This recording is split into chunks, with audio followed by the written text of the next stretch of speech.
মাহে রমজানের পবিত্রতা রক্ষা করি, আমার দায়িত্ব রাখবো পরিষ্কার। এই স্লোগানকে সামনে রেখে বাংলাদেশ জাতীয়তাবাদী যুবদল ঠাকুরগাঁও জেলা শাখার উদ্যোগে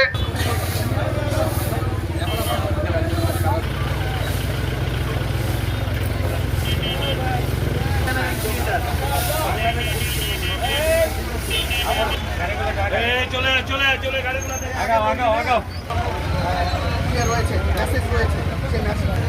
সচেতনতা বৃদ্ধি এবং আমাদের পরিষ্কার রাখার প্রচেষ্টা অব্যাহত থাকবে এবং সচেতনতা বৃদ্ধির লক্ষ্যে আমাদের এই